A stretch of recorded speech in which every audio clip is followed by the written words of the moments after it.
The first month of GFSA was a whirlwind. I think probably the three main accomplishments. One was kind of getting the wheels on the bus, setting up everything from logistical standpoint, getting the speakers, getting the boards put together, getting the teams on track to really understand what they're going to be accomplishing this summer. I think that was the first big thing. I think the second big thing that was accomplished was around actually having the board meetings, getting various executives brought in from a number of different industries, have a number of different specialties, fitting them with the teams and making sure that they had time to meet up before the board meetings, I think was a big challenge, but I think it ended up being really rewarding. And the third big success story, I think, was obviously bringing in Soylent for all of the teams. I think that was a pretty spectacular way to really cap off the first month, and you could really see the excitement there. The first month has definitely been a major learning curve for staff and participants alike. We're all learning as a big team, and the collaboration scene going on the center is really awesome. There's a lot of energy. It's just an exciting place to be. Some of the funny things that I've noticed is to watch some of the engineering teams struggle with kind of mushy kind of EQ type problems. You know, they're used to 1 + 1 = 2. And some of the arbitrary kind of criteria that happens as you try to commercialize an enterprise doesn't seem to make sense to them. The first month of GFSA has been a total whirlwind from start to finish. A couple weeks ago, I did a presentation on how to assemble design research, and within just a couple hours, I started seeing teams approaching their interviews differently. One of the big takeaways for a lot of teams was that you should be talking less, and if you can take a moment after your interviewee stops talking and just sit with the silence a little bit awkwardly, people will keep going, and the stuff that happens afterwards is usually a lot better than the stuff that they said before. I've been seeing a lot of that. It's cool to see the teams take these lessons to heart like immediately and run with them. The nice thing about the board meeting is that there is no other way than the right way. So if you are saying some kind of a vague story, then I think the board is always very well in making it disappear or something. So say, okay, this is not the right way. Did you validate it? No, okay, then you should validate it. How many people have you spoken to? Here it's really about how do you make an idea happen? How do you make it real? A lot of team building, a lot of decision making. So that's, to be honest, some of the best things we take home with us.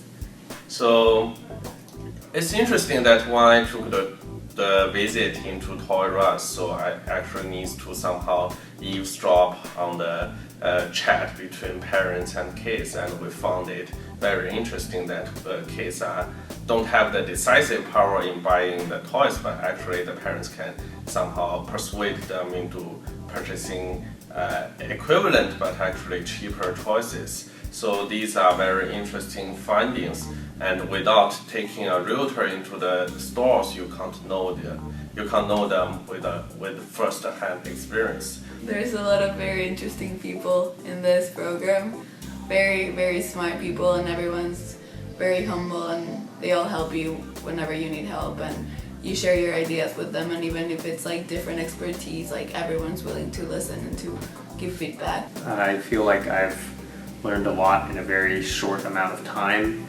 I think there's been topical things that I've learned about doing primary market research that I didn't learn about before, and I think there's also been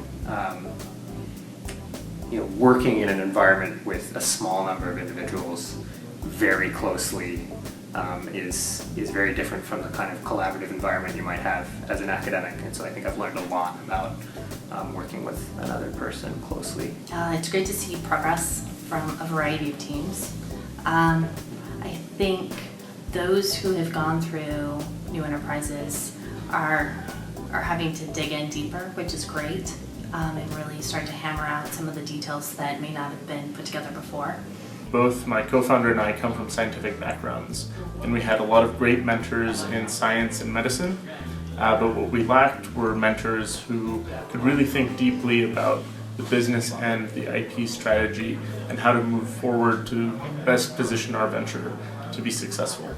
And so it's been really helpful to be able to talk to people from a diverse set of backgrounds in the business world. It's been fun, first of all, especially the idea of finishing your program here and feeling like there's a cliff right after that, and feeling like someone is holding your hand and helping you, go through those first months of development. I think that's again feeling like someone is holding your hand, which has been a great experience. And I think one of the surprising but great things so far about the GFSA experience has been an awareness that a lot of the support we're getting isn't related to a poor Indian context, and there's an acknowledgement of that, but there's a lot of effort with the speakers coming in, with the support staff, just to provide analogs, provide something that we can hold onto and talk through, and people are willing to kind of shape that.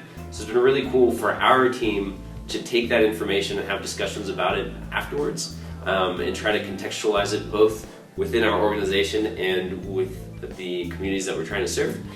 We had our first board meeting about a week ago, and we were super scared getting into it, especially after talking with Bill and hearing what board meetings are really like.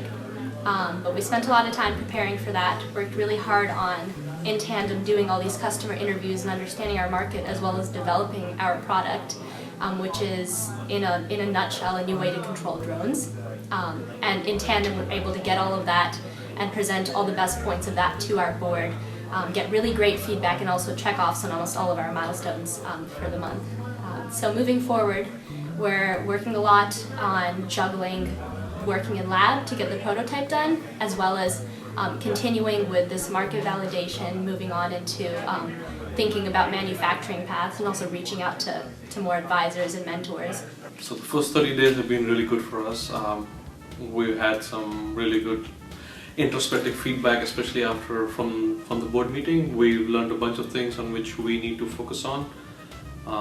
More specifically, if our beachhead market is big enough, and then we need to, how do we capture the other market after the beachhead market?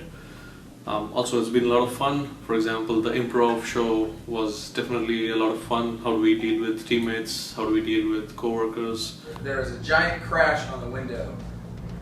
The prequel of the crash on the window was that crash came from his brother, Harry Potter's brother. Which was the name before.